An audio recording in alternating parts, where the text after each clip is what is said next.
Hello students, welcome to all. मेरे इस channel में मैं आपको नई चीज़ों के बारे में बताने की कोशिश करूंगा। मैं हमेशा आपको ये चाहूँगा कि एक सही रास्ता दिखाऊं।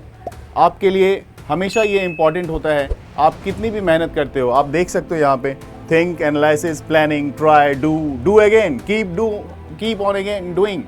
What is this? क्या है ये सारे स्टेज हैं। आप क्या इस स्टेज को फॉलो करना चाहोगे? क्या आप में पोटेंशियल नहीं है? क्या आप कर नहीं सकते? क्या आपके अंदर की पोटेंशियल है कहाँ? आप पहले उसको पहचानो। लेकिन उससे पहले आप मुझे पहचानो कि मैं कौन हूँ जो आपके साथ इस चीज़ों को डिस्कस कर रहा हूँ, और ताकि आपकी भी ज़िंदगी में ये एक लाइटनिंग बन के आए और आपके रास्ते को क्लियर कर दे, और आप अपनी जो अचीवमेंट है, जो गोल है, उसको आप अचीव कर सकते हो। तो चलिए मैं आपको इंट्रोड्यूस करता हूँ। मैं आपको ग्लेयर 30 की तरफ से फिजिक्स टीचर आपके लिए आज आया हूँ, कुछ इम्पॉर्टेंट टॉपिक लेके आपको मोटिवेट करने के लिए, आपको ये बताने के लिए कि आपके अंदर, हर वो बच्चे के अंदर वो पोटेंशियल होती है जो अपनी इम्पोर्टेंस को समझे, और किसी के कहने पे ये नहीं कि 18 घंटे और 20 घंटे की स्टडी करें। आप अपनी इम्पोर्टेंस को पहचानो। इसलिए हमेशा कहा जाता है कि आप पहले थिंक करो।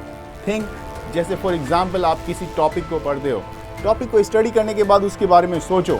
आप कहीं बाहर जाते हो, एक जनरल सी बात है कि आप कहीं बाहर जाते हो, ढूंढते हो, घूमते हो, आप सोचते हो कि अच्छा मैंने यहाँ पे ये शॉप देखा था, उसमें क्या है। आप अगर जब तक उस शॉप के अंदर नहीं जाते आपको पता नहीं चलता। उसी तरह से बाहर अगर बुक में कुछ कंटेंट आप बुक बाहर देखने में अच्छी लग रही है, उसके अंदर क्या है, जब आप उसके अंदर जाओगे तो पता चलता है। तो सबसे पहले आपको थिंक करने की ज़रूरत है, ना कि बुक के बारे में, ना उस शॉप के बारे में, अपने आप के बारे में। तो सबसे पहले आपको ये देखना होगा कि आप अपने बारे में क्या एनालिसिस कर रहे हो, क्या सोच रहे हो।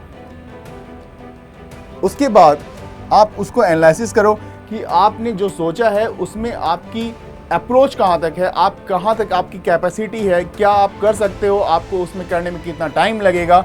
इस सारी चीज़ों को एनालिसिस कर लो। जैसे कि मैंने टाइमिंग के बारे में बताया, तो टाइम के साथ प्लानिंग करने की जरूरत पड़ेगी फिर, क्योंकि अगर किसी चीज़ में कम टाइमिंग लग रहा है, फॉर एग्जांपल अगर मैं फिजिक्स, केमिस्ट्री और बायो पढ़ रहा हूँ और मुझे लग रहा है कि नहीं जी मुझे फिजिक्स में ज़्यादा टाइम चाहिए, केमिस्ट्री में थोड़ा कम चाहिए, बायो में और ज़्यादा चाहिए, तो आपकी क्या एक्सपेक्टेशन है, आप कितनी उसको लेके आगे बढ़ सकते हो, उसके हिसाब से टाइम। किसी सब्जेक्ट में कभी ज़्यादा टाइम, किसी में कम टाइम, आपने कैसे अप्रोच किया ये आपको डिसाइड करना है।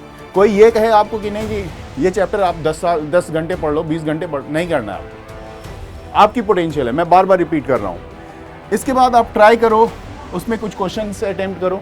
अगर आप सही पाते हो बहुत अच्छी बात। Then do again. Do that means one time आप करोगे, उसके बाद कुछ आफ्टर वीक, आफ्टर मंथ फिर से आप उसको रिपीट करोगे, और देन कीप ऑन डूइंग। ऐसा करते रह गए आप तो आप अपनी मेंटेन करोगे अपने आप को, और जब मेंटेन कर पा रहे हो अपने आप को, इसका मतलब आप उस लेवल पे आ गए जहां आपको सक्सेस से कोई नहीं रोक सकता। तो इससे ज़्यादा मैं आपको आज कुछ नहीं बताऊंगा। ये आपकी लाइफ की मेन जो है कंटेंट है, जिसमें आप अपने आप को एनालिसिस कर सकते हो। किसी के कहने पे मत जाना मेरे बच्चे, किसी भी कहने पे मत जाना, आप अपनी सुनो, अपनी करो।